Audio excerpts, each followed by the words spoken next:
सतनाम सतनाम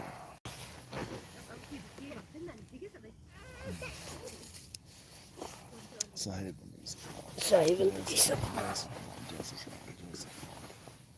साहिब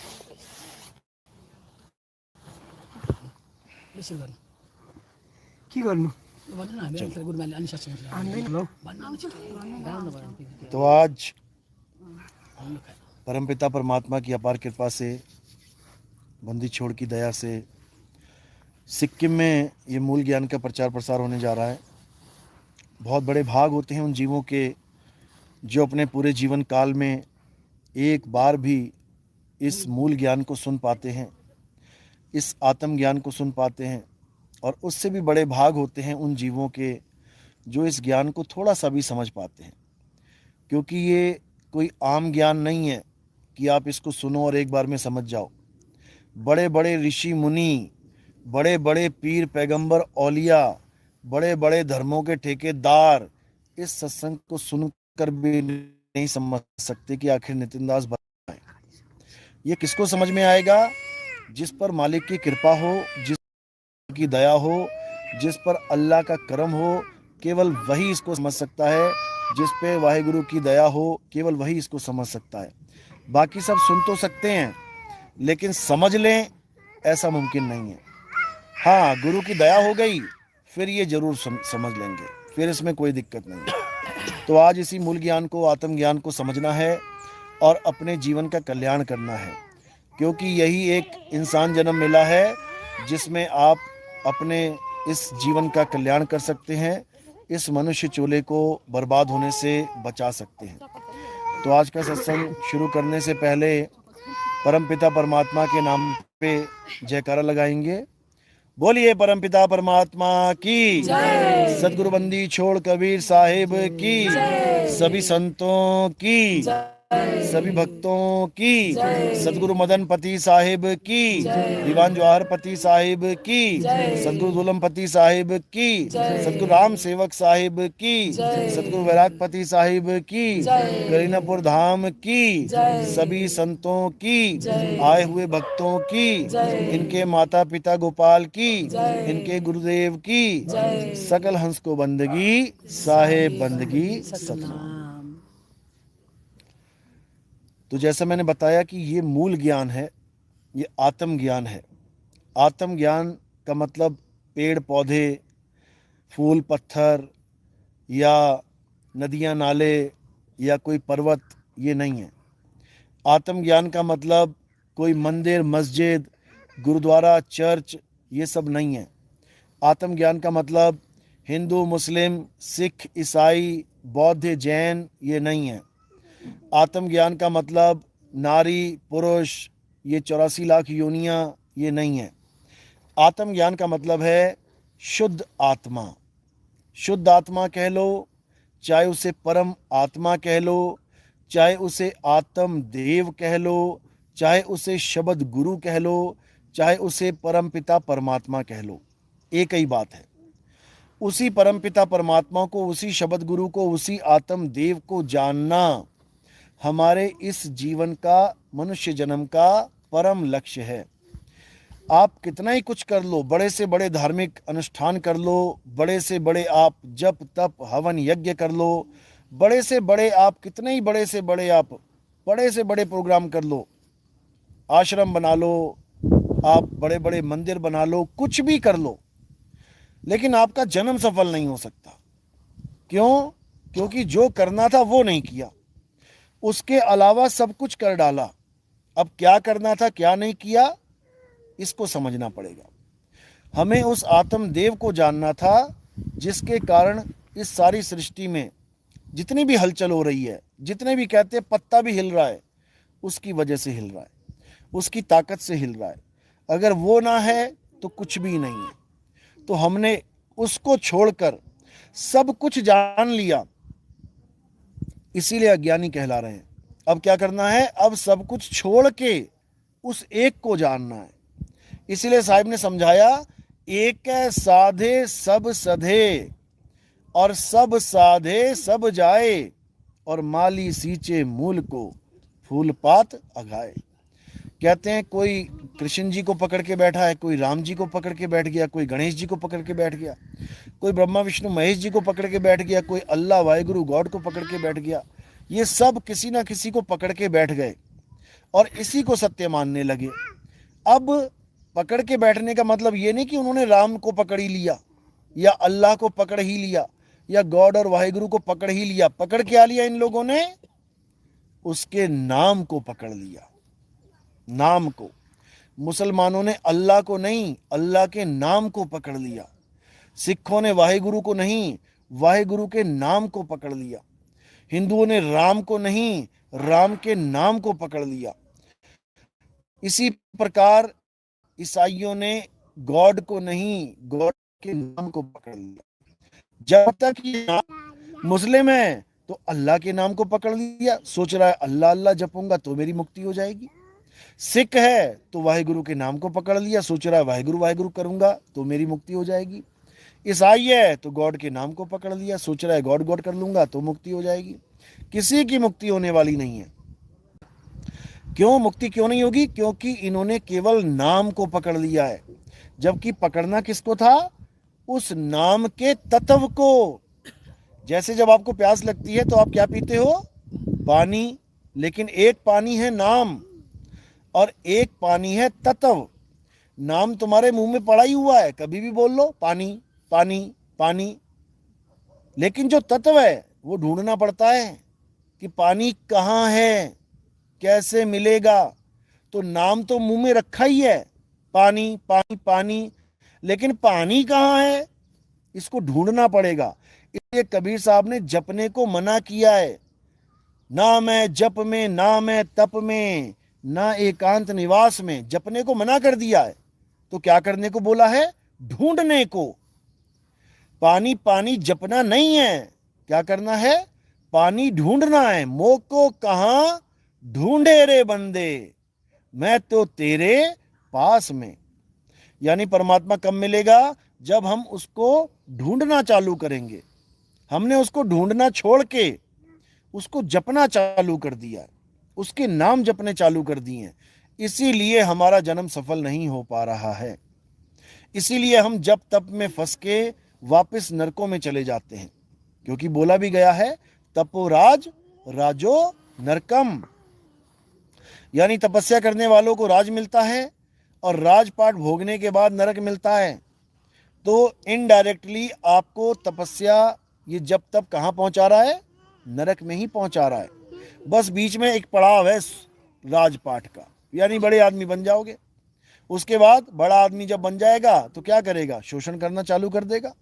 आज जितने भी बड़े आदमी हैं, सब तो नहीं कहते, लेकिन मोस्टली आप देखोगे बड़ा आदमी छोटे आदमी का शोषण करके ही बड़ा बन रहा है। तो जब शोषण करेगा तो क्या होगा? तपोराज और राजो नरकम, यानी बड़ा आदमी बनो। बड़ा आदमी बनना चाहिए, लेकिन किसी गुरु के सानिध्य में रहना चाहिए। क्योंकि बड़ा आदमी जब कोई बन जाता है तो उसके अंदर अहंकार आ जाता है, मैं ये हूँ, मैं वो हूँ, मैं ये कर दूंगा, मैं वो कर दूंगा। तो उसके ऊपर एक गुरु होना ही चाहिए जो उसको मार्गदर्शन करता रहेगा कि बेटा ये मत करना, भोगना पड़ेगा, ये मत करना, हालत खराब हो जाएगी।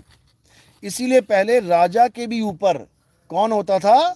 राजगुरु। आप देखोगे जितने भी राजा महाराजा हैं, इनके राज में राजगुरु जरूर होते थे।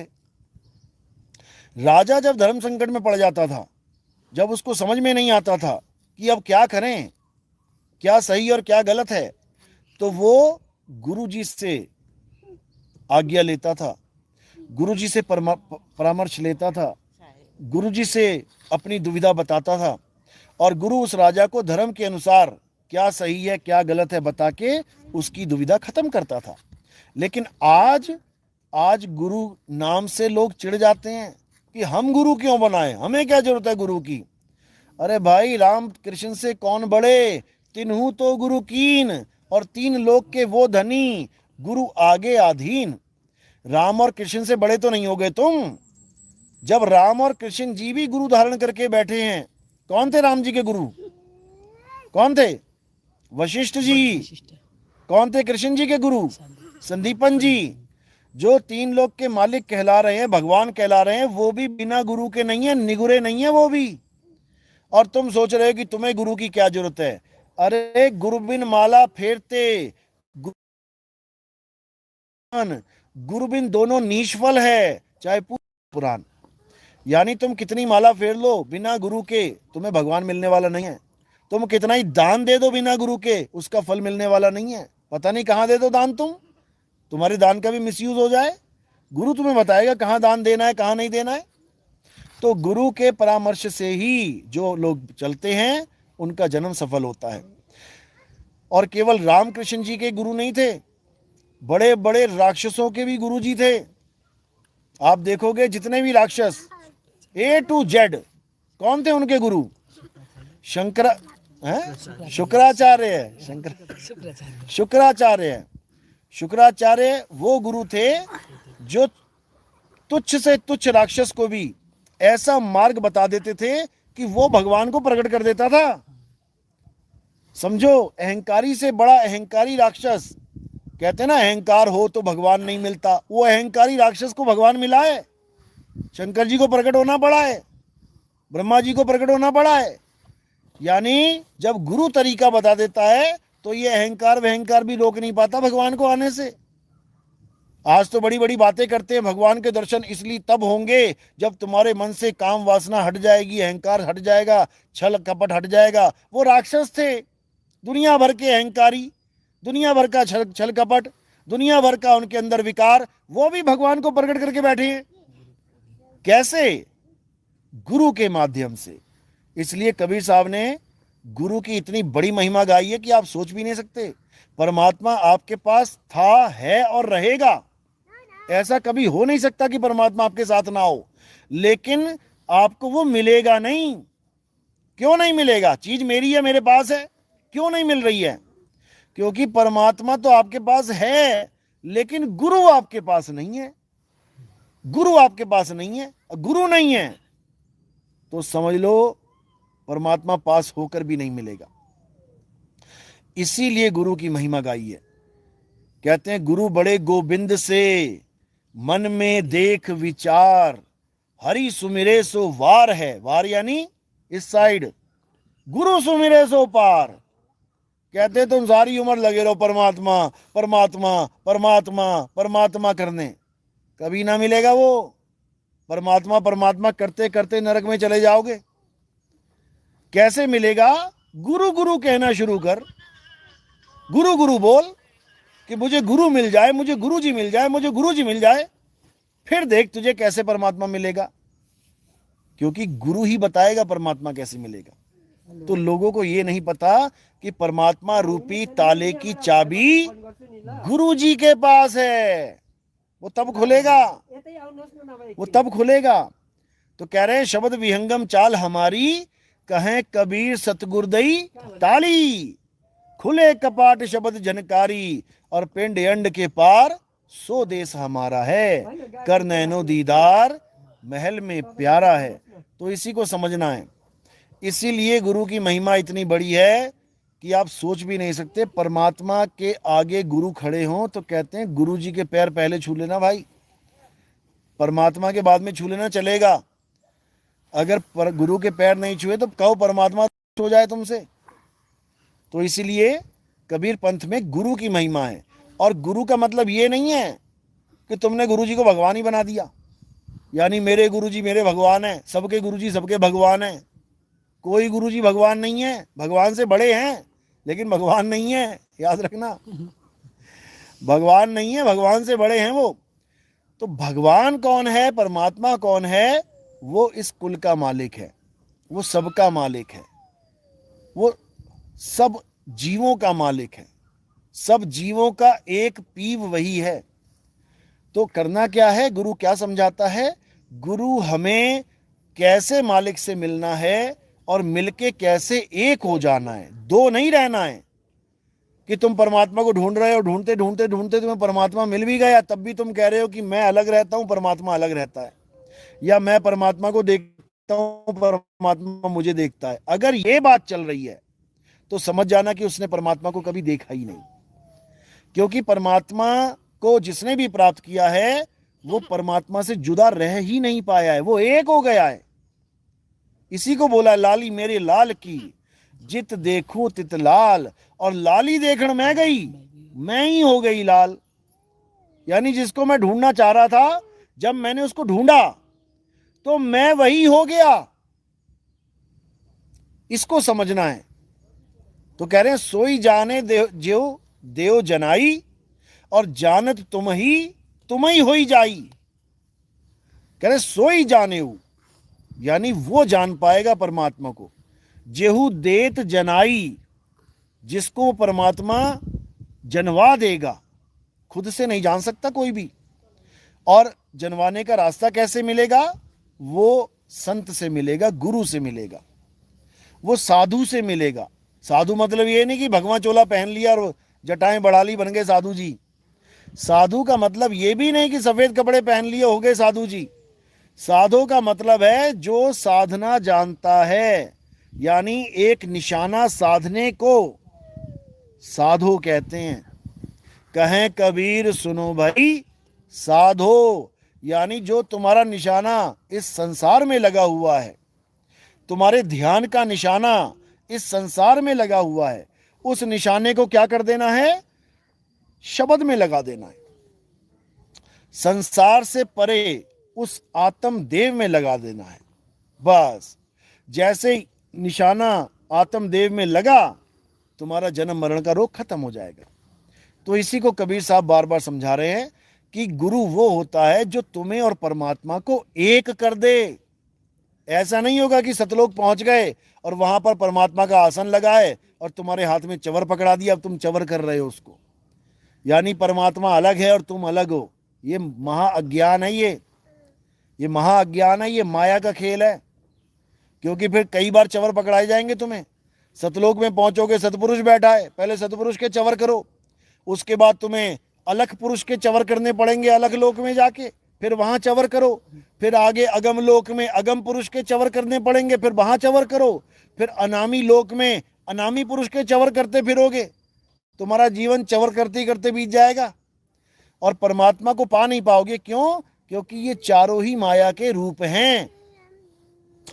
कर नैनो दीदार महल में प्यारा है। जब इस वाणी को पढ़ोगे, 32 कलियां हैं इसमें, जब लास्ट में देखोगे कि सतलोक, अलख लोक, अगम लोक, अनामी लोक, ये सारी महिमा गाने के बाद कबीर साहब क्या बता रहे हैं? कह रहे हैं काया भेद किया निर्वारा, ये सब रचना पिंड मंझारा, और माया अवगति जाल पसारा, सो कारीगर भारा है। यानी ये अलख लोक, अगम लोक, सतलोक, अनामी, ये सब माया का खेल है, ये सब माया का खेल है। अरे आदि माया कीनी चतुराई, और झूठी बाजी पिंड दिखाई, अवगति रचना रची अंड माही, और ताका प्रतिबिंब डाला है। ये प्रतिबिंब का ज्ञान है। प्रतिबिंब का मतलब होता है नकली, यानी झूठ, यानी नकल, यानी परछाई। जैसे कुत्ते के सामने शीशा लगा है, अब शीशे में उसको क्या दिखाई दे रहा है? निज स्वरूप दिख रहा है या प्रतिबिंब? बस इतना ही समझना है। शीशे में प्रतिबिंब दिखाई देता है। और ये जितने अज्ञानी जीव हैं जो कबीर साहब की वाणी पढ़ते और कहते हैं, देखो नितिन दास कहता है कि निज स्वरूप देखना है, और यहां लिखा है कि जैसे दर्पण में निज स्वरूप देखा गया, वो निज स्वरूप नहीं देखा गया, वो प्रतिबिंब देखा गया है दर्पण में। निज स्वरूप तो बिना दर्पण के दिखाई देगा। लिखा भी है वाणी में आगे जाके कि बिना दर्पण के निज स्वरूप दिखेगा। लेकिन इन अज्ञानियों को पढ़कर भी नहीं समझ में आता कि लिखा क्या है। तो बात यही है, यानी प्रतिबिंब ही माया का खेल है और निज स्वरूप माया से परे है। जब दर्पण हटा दोगे, दर्पण हटा दिया, अब बताओ प्रतिबिंब कैसे देखोगे? दर्पण हटाने के बाद नकली माल चला जाएगा और असली माल बचा रह जाएगा। यानी दर्पण हटाते ही केवल निज स्वरूप बचा, प्रतिबिंब नहीं बचा। लेकिन ये बात उन लोगों के समझ में नहीं आती जो प्रतिबिंब को ही सत्य मान बैठे हैं। यानी जब तक कुत्ता किसी और को देख रहा है, तब तक वो प्रतिबिंब को ही देख रहा है, वो माया को देख रहा है। जब शीशा हट जाएगा, तब जो बाकी रह जाएगा उसे निज स्वरूप कहते हैं। बस यही समझना है। तो इसी को साहिब ने क्या बोला कि जैसे स्वान कांच मंदिर में भरमते भूख मरे हो, यानी जब तक कुत्ते को अपने से अलग कोई और दिखाई दे रहा है तब तक वो भौंक भौंक के मर जाएगा। इसी प्रकार जब जीव को अपने अलावा कुछ और दिखाई दे रहा है, समझ जाना बर्बाद हो जाएगा। तो क्या करना है, जब उसको प्राप्ति होगी निज स्वरूप की तो क्या होगा, वो एक हो जाएगा। निज स्वरूप का मतलब क्या होता है, परम आत्मा का स्वरूप, परम आत्मा का स्वरूप। इसलिए उसको निज नाम भी कहते हैं। निज नाम का मतलब क्या होता है, तुम्हारा असली स्वरूप, यानी परमात्मा का असली स्वरूप। अब सुनने में लगेगा मेरा असली स्वरूप, परमात्मा का असली स्वरूप, ये तो दो होने चाहिए। नहीं है दो, नहीं है दो, ये दो का ही भरम है, इसको तोड़ देना है। कबीर साहब क्या कहते हैं, सत्य स्वरूपी नाम साहिब का सो निज नाम हमारा, यानी जो परमात्मा का असली स्वरूप है वही मेरा स्वरूप है। लेकिन मैं अपने स्वरूप को भूला बैठा हूं, इसलिए मैं अपने आप को जीव मान के बैठ गया हूं, आदमी औरत मान के बैठ गया हूं। अब क्या होगा, अब हमने परमात्मा को जानना है, और जैसे ही हम परमात्मा को जानेंगे तो क्या कह रहे हैं, जानत तुम ही होई जाई, तुम ही होई जाई। इसका मतलब ये नहीं है कि तुम कृष्ण जी की पूजा कर रहे हो तो तुम ही कृष्ण जी बन जाओगे, तुम राधा राधा कर रहे हो तुम ही राधा राधा बन जाओगे। ये महाअज्ञान है। जानत तुम ही होई जाई, ये आत्मज्ञान की तरफ इशारा है।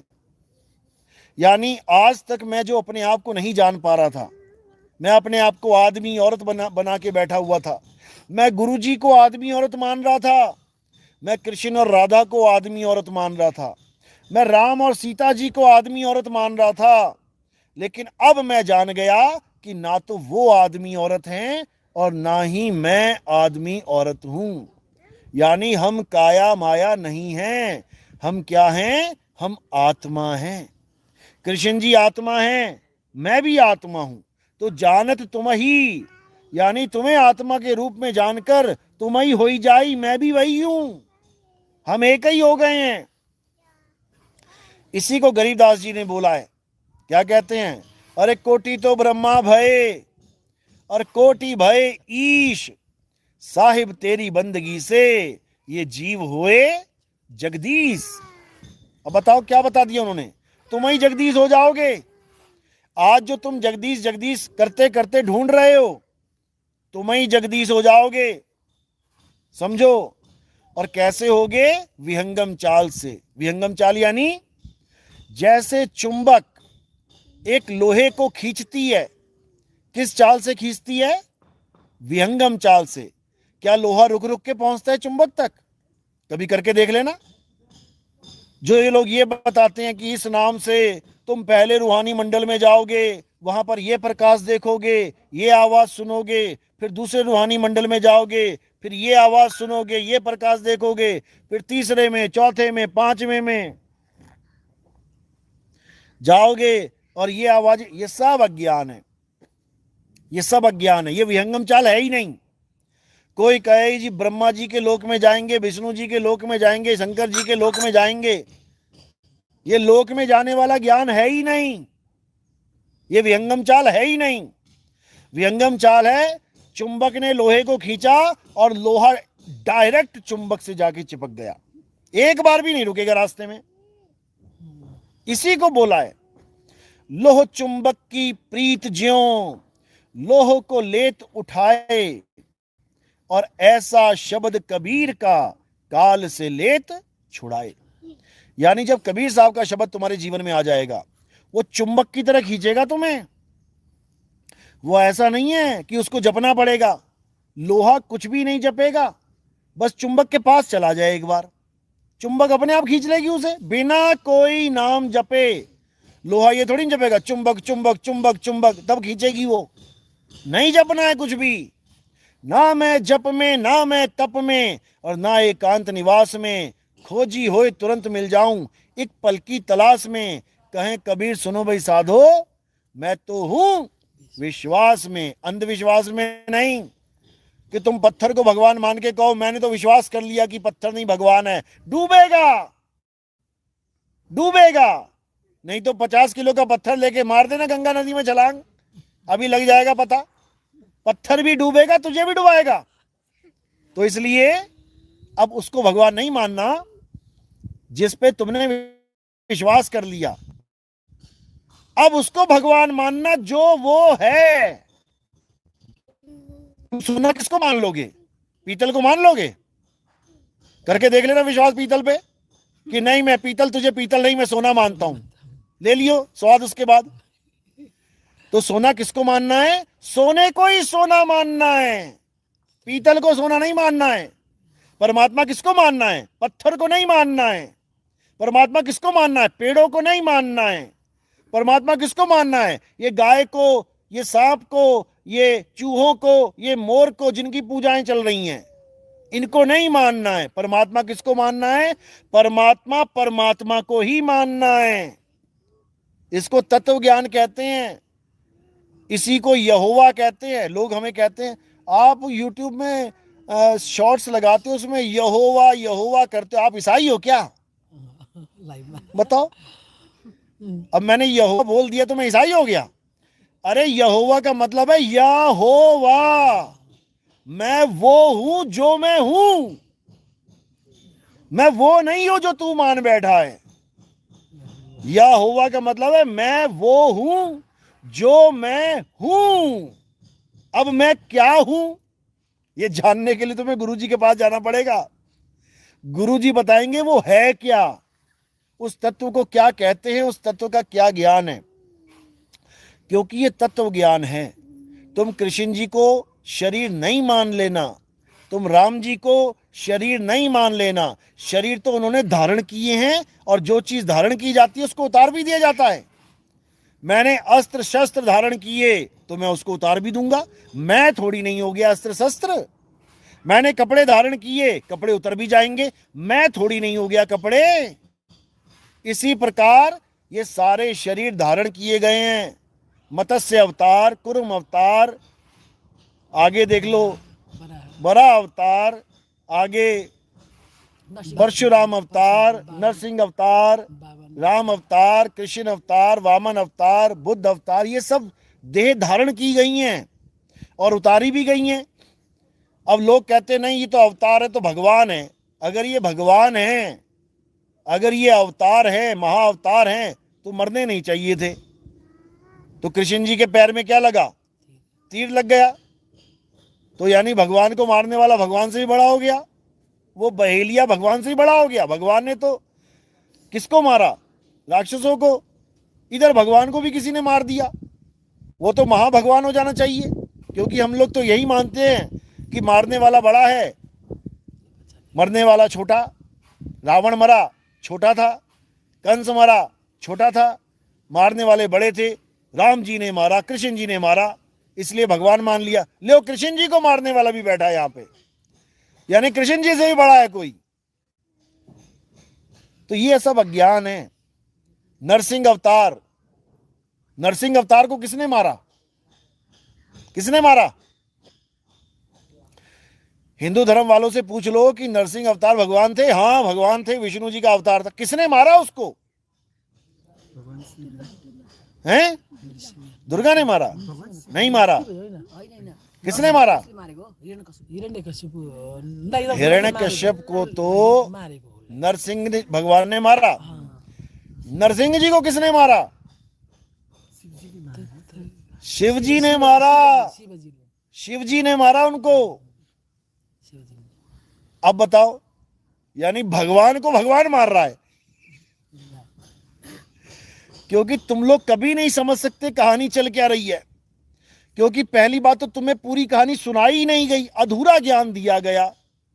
अधूरा ज्ञान दिया गया तुम लोगों को। केवल ब्रह्मा विष्णु महेश जी को भगवान करके तुम्हारे सामने बैठा दिया गया। अभी तुम्हें इनकी पूरी स्टोरी नहीं पता है कि विष्णु के आगे महाविष्णु कौन है, शिव के आगे सदाशिव कौन है, और ब्रह्मा के आगे ब्रह्म कौन है। अभी ये तुम्हें नहीं पता है। जिस दिन तुम्हें यह समझ में आ जाएगा, उस दिन तुम्हें पता लगेगा कि आखिर अलख निरंजन है कौन। और इसी अलख निरंजन का ये जाल है जिसमें ब्रह्मा विष्णु महेश भी बेहाल हैं। याद रखना, ये मत सोचना कि मजे में है भगवान।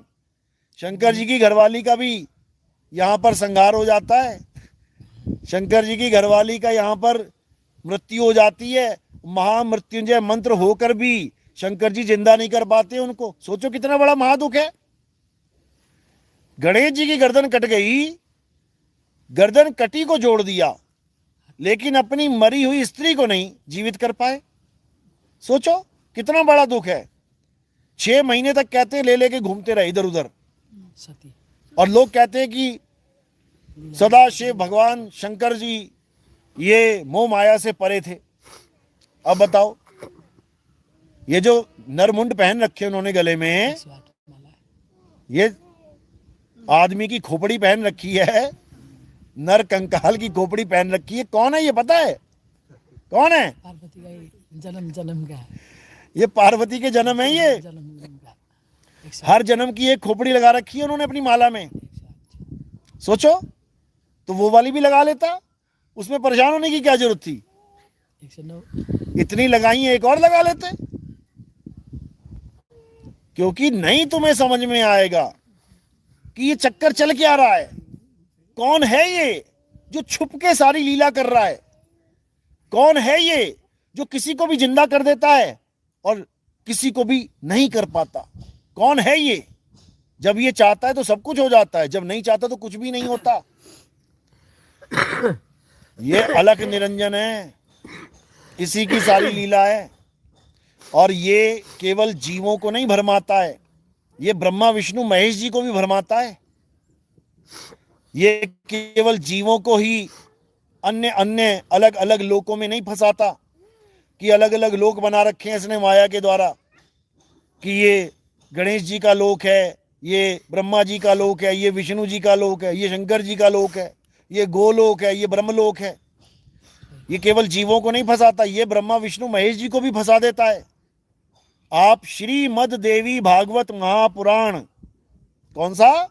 श्रीमद देवी भागवत महापुराण पढ़ो, उसमें तुम्हें दिखाई देगा कि ब्रह्मा विष्णु महेश को उड़न खटोले पे ले जाकर माता दुर्गा जब इसको भ्रमण करा रही थी तीनों को, तब इन तीनों को जो अंदर बैठे हुए थे इनको अपने ही रूप दिखाई दिए सामने, और बड़े बड़े लोक दिखाई दिए।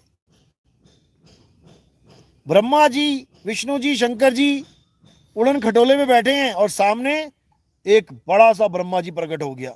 अब तीनों हैरान, अरे ब्रह्मा जी तो यहां बैठे हैं हमारे साथ, ये कहां से आ गए? थोड़ी दूर और आगे चले, आगे फिर तीनों को शंकर जी का दर्शन हो रहा है, शंकर जी खड़े हो गए सामने। अरे ये शंकर जी यहां कैसे आ गए? आगे चले और विष्णु जी का दर्शन हो गया, तीनों हैरान, विष्णु जी यहां कैसे आ गए? यानी ब्रह्मा विष्णु महेश को भी समझ नहीं आ रहा ये हो क्या रहा है, ये चल क्या रहा है, ये किस्सा है क्या? तो ये दर्शन देने वाला कौन है? यही है अलख निरंजन।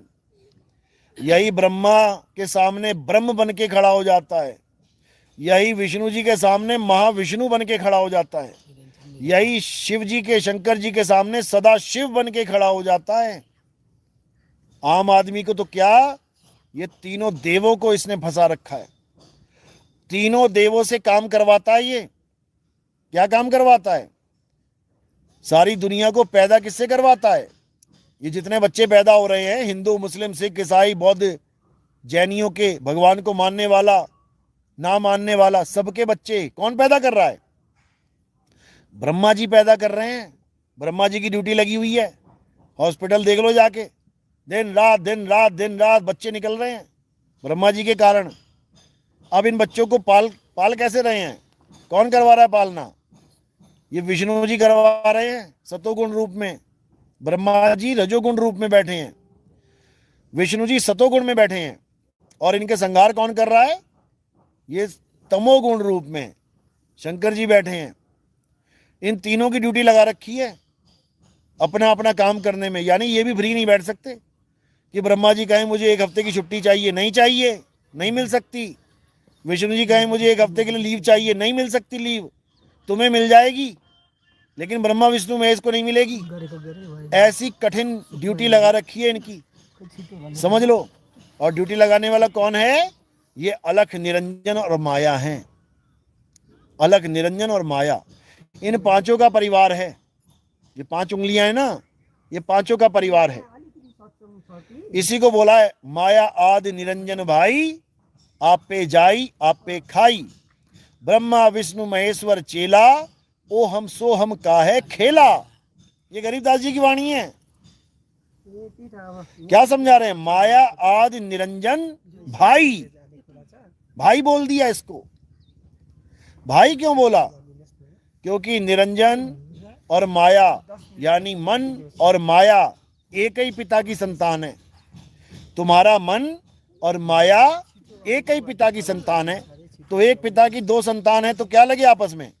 एक मन और एक माया, एक लेडीज है एक जेंट्स है, क्या लगे? दोनों भाई बहन लगे। इसलिए बोला आदि माया निरंजन भाई, आपे जाई आपे खाई। आप ही समझ ये खुद ही पैदा करता है और खुद ही खा जाता है। ये सारा संसार कहाँ जा रहा है? ये सब काल के मुंह में जा रहा है। और सारे संसार को पैदा कौन कर रहा है? काल ही पैदा कर रहा है। आपे जाई आपे खाई। अर्जुन को यही दिखाया गया गीता में। विराट रूप में जब इतने बड़े बड़े मुंह खुले तो सारी दुनिया उसके मुंह में जाने लग गई और वो सबको चूरा बना रहा है, खा रहा है सबको। अर्जुन हैरान परेशान कि आप कौन हैं? सारी दुनिया को आप अपने जबड़ों में चबा रहे हैं, लोगों के सिर तोड़ रहे हैं, चूरा बना रहे हैं, लहू लुहान सिरों को जीभ से चाट रहे हैं। आप कौन हैं? अध्याय 11 में सब लिखा है, एक एक लाइन लिखी है जो बता रहा हूं मैं। आप कौन हैं? तब उन्होंने ये नहीं कहा कि मैं परमात्मा हूं। उन्होंने क्या कहा? हे अर्जुन, इन 3 लोक का नाश करने वाला मैं ही काल हूं। मैं काल हूं। जिसके लिए बोलते हैं ना, काल उसका क्या बिगाड़े भगत है महाकाल का। ये है काल, इससे कोई नहीं बच सकता। चाहे महाकाल का भगत हो चाहे अकाल का भगत हो, वो नहीं बच सकता। सबने उसके मुंह में जाना है, क्योंकि नियम है प्रकृति का। आए हैं तो जाएंगे। राजा रंक फकीर, फकीर भी जाएंगे, लेकिन जाने का तरीका अलग है। एक सिंहासन चढ़ चले और एक बंधे जंजीर। अब सिंहासन पे कौन चढ़ के जाएगा और बंधा हुआ कौन जाएगा, ये डिपेंड करता है आपके गुरु जी के ऊपर। अगर आपका गुरु सतगुरु है तो आप सिंहासन पे बैठ के जाओगे, और अगर आपका गुरु अधूरा है, अज्ञानी है, तो जंजीरों में बंधे जाओगे और तुम भी तुम्हारा गुरुआ भी, दोनों लपेटे जाओगे। इसी को बोला अंधा गुरु अंधा चेला, और दोनों नरक में ठेलम ठेला। तो सतगुरु कौन होता है? समझ लो, सतगुरु कभी नाम नहीं जपवाता। सतगुरु किसी का नाम नहीं जपवाता। वो कभी नहीं कहेगा कि राम राम जप ले, श्याम श्याम जप ले, राधे राधे जप ले, अल्लाह अल्लाह जप ले, वाहिगुरु वाहिगुरु जप ले, कबीर कबीर जप ले। बिल्कुल नहीं, बल्कि वो सब नाम छुड़वा देता है। इसीलिए मदन साहब क्या बोल रहे हैं? सोई गुरु पूरा कहावे, जो 2 अक्षर का भेद बतावे, एक छुड़ावे एक लखावे, तब प्राणी निज घर को जावे। यानी सच्चा गुरु वो होता है जो सारे नामों को छुड़वा दे।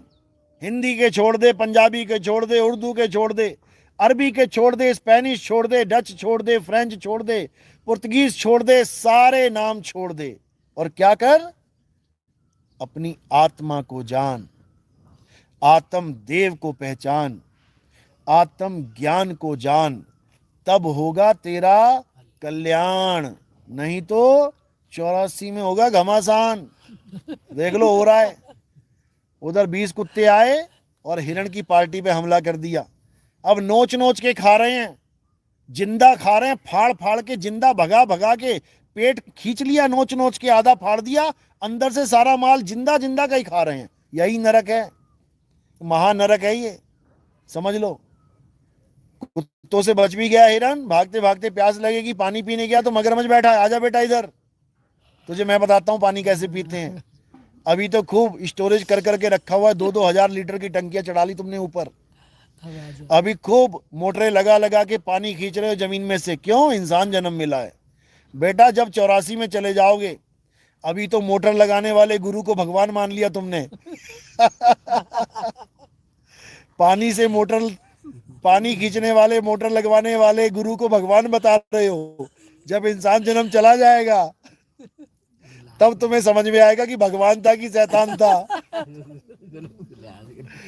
भगवान वो होता है जो तुम्हें भगवान से जोड़े, और शैतान वो होता है जो भगवान से तोड़े।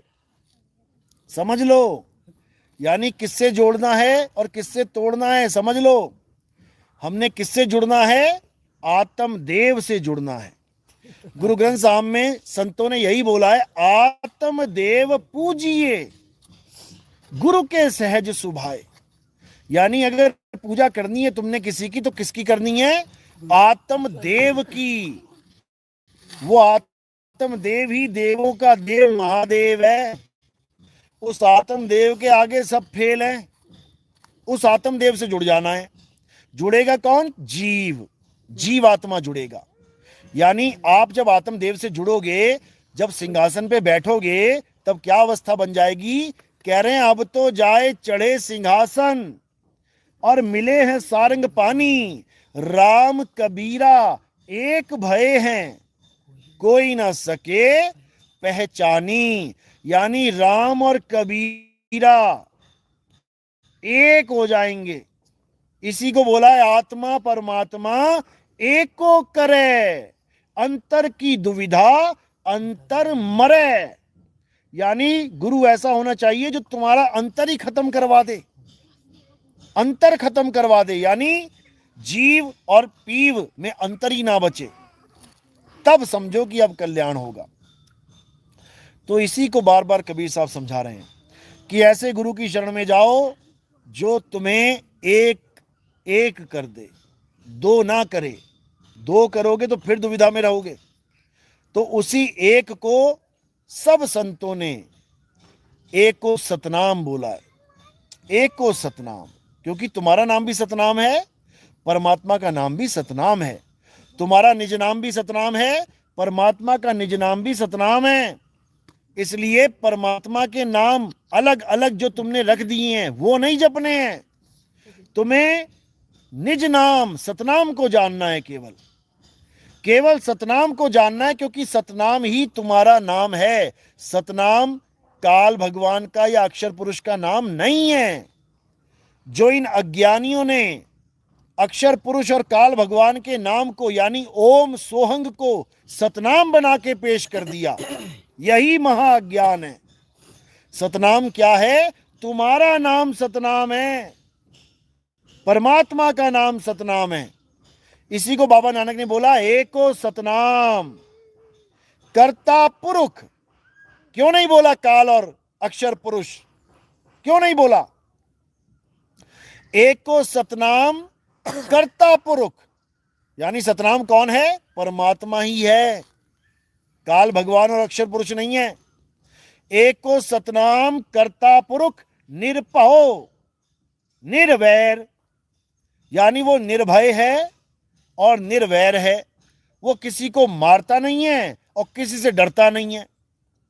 निर्भय निर्वैर अकाल मूरत, यानी काल भी उसका कुछ नहीं बिगाड़ सकता। अकाल मूरत अजूनी सैभंग। अजूनी यानी जो कभी जूनों में नहीं आता, जूनों से रहित। काल भगवान और अक्षर पुरुष तो जून में आते हैं, मनुष्य बना दिया इन लोगों ने, आदमी रूप दे दिया उनको।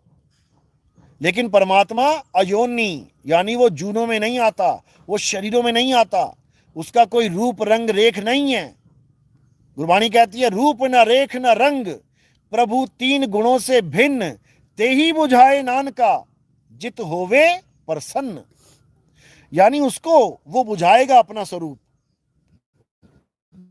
जिस पर वो प्रसन्न हो जाएगा। और जब वो प्रसन्न होगा तो क्या करेगा मालिक? वो तुम्हारे धंधे, वो तुम्हारे बिजनेस, वो तुम्हारे मकान दुकान, वो तुम्हारे बड़े बड़े परिवार नहीं कर देगा कि जी बड़ा पैसा आ गया, बड़ा पैसा आ गया, जब से गुरुजी की शरण में आया हूं दया हो गई परमात्मा की। परमात्मा की दया नहीं हो गई, ये माँ से माया की दया हो गई। परमात्मा की दया होगी ना तो कुछ और ही होगा। तो क्या होगा? कहते हैं प्रभु कृपाल कृपा करे, तब नाम नानक साधु संग मिले। जब प्रभु कृपाल कृपा करता है तो तुम्हें क्या मिल जाता है? साधु का संग मिल जाता है। साधु का संग मतलब ये नहीं कि भगवान चोले वाला कोई और चोले वाला बैठ गया तुम्हारे आगे आके बन गया साधु। साधु का मतलब है कि तुम्हारी साधना, यानी तुम्हारी सूरत को साधना कहाँ है ये बताने वाला गुरु मिल गया। क्योंकि संसार में सुरता फंसी हुई है, सूरत फंसी संसार में, ता से पड़ गई दूर, और सूरत बांध स्थिर करो आठों पहर हुजूर। जब आपके हाथ में तीर कमान होता है, तीर कमान है ना, और आपका हाथ हिल रहा है तो निशाना सामने है, वो नहीं लगेगा। तो क्या करना पड़ेगा? इसको हाथों को स्थिर करना पड़ेगा, यानी कि तुम्हें एक साधना पड़ेगा, निशाने को साधना पड़ेगा। तो कह रहे सूरत बांध स्थिर करो आठों पहर हुजूर, यानी गुरु तुम्हें बताएगा कि तुमने सूरत को स्थिर कहां करना है। साधु तुम्हें यह बताएगा कि साधना कैसे करनी है। साधना का भेद मिल जाने का मतलब होता है तुम्हें दूसरी दीक्षा मिल जाना। दूसरी दीक्षा का मतलब होता है ध्यान विदेही, यानी मैं उस विदेह का ध्यान कैसे करूं। क्योंकि जब तक तुमने ध्यान विदेही नहीं किया तब तक तुम्हें नाम विदेही नहीं मिल सकता।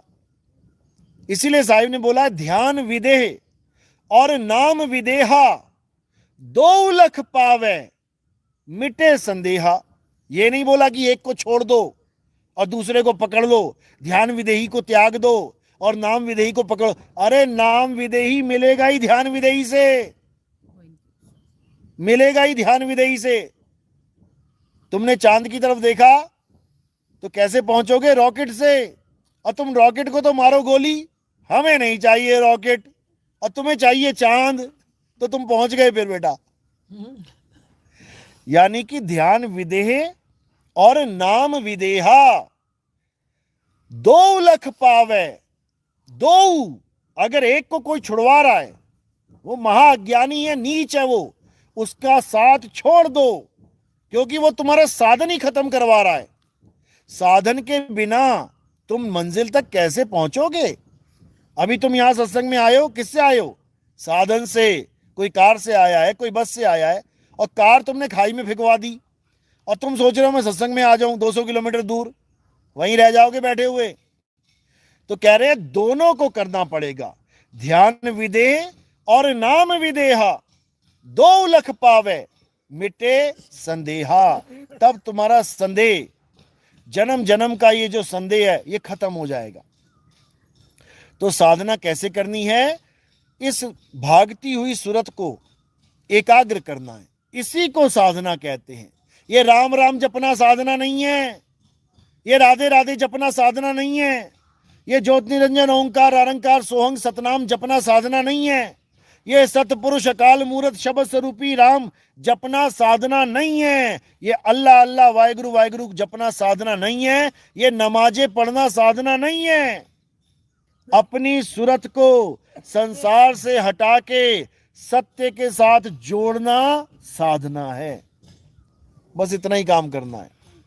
इसी को साहिब ने बोला है, सूरत फंसी संसार में, तासे पर गई दूर, और सूरत बांध स्थिर करो आठों पहर हुजूर। आठों पहर यानी 24 घंटा। बस एक ही काम करना है तुमने। क्या करना है? अर्जुन की तरह निशाना साध लेना है।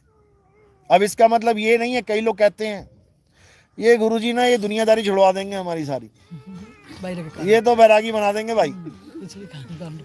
अर्जुन के आगे निशाने में देखो आप, अर्जुन के आगे पेड़ भी है, अर्जुन के आगे पूरा पक्षी भी है, अर्जुन के आगे टहनियां भी है, पत्ते भी हैं, डाल भी है, तना भी है, उस चिड़िया का सिर भी है, पंख भी है, पैर भी है, पूंछ भी है, पेट भी है, गला भी है, गाल भी है, बाल भी है, सब कुछ है और आंख भी है, सब कुछ है उसके सामने। लेकिन ध्यान कहां रखा? आंख पे। इसका मतलब यह नहीं कि बाकी सब नहीं है, हैं, बिल्कुल हैं, लेकिन उसका ध्यान नहीं है। यानी तुम्हें सबके साथ रहना भी है, लेकिन किसी में ध्यान नहीं फंसाना है।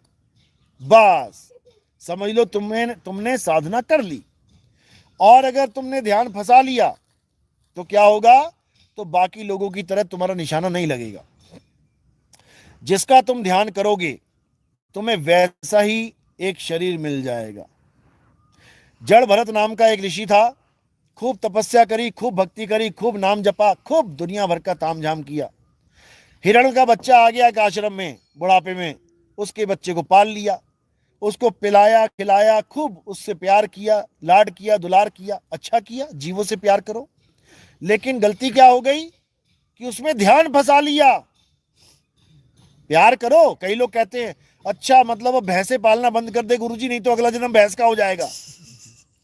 अब अपने जो कुत्ते पाल रहे हैं इनको छोड़ दे, नहीं तो अगला जन्म कुत्ते का हो जाएगा। नहीं होगा, नहीं होगा। तुम 100 भैंसों के बीच में रहो, तुम 100 गाय के बीच में रहो, कभी नहीं फंसोगे। कब? जब तुम्हारा ध्यान उसमें नहीं होगा।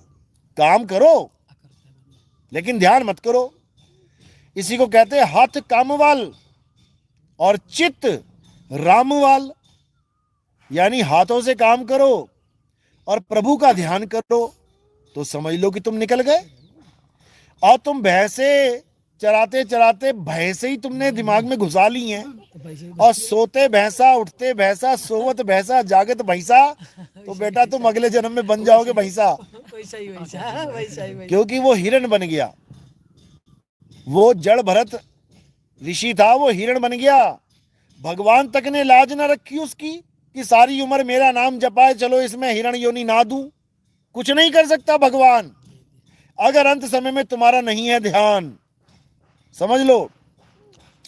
तो कबीर साहब यही समझाते हैं कि अपने ध्यान को शब्द में स्थिर करो, तब ये ध्यान यानी सुरता शब्द में समा जाएगी।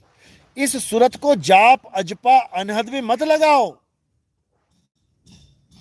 अगर तुमने जाप अजपा अनहद में लगा दिया तो तुम्हारा जन्म बर्बाद हो जाएगा। इसी को बोला है जाप मरे अजपा मरे अनहद भी मर जाए, सुरत समाए शब्द में वाको काल न खाए।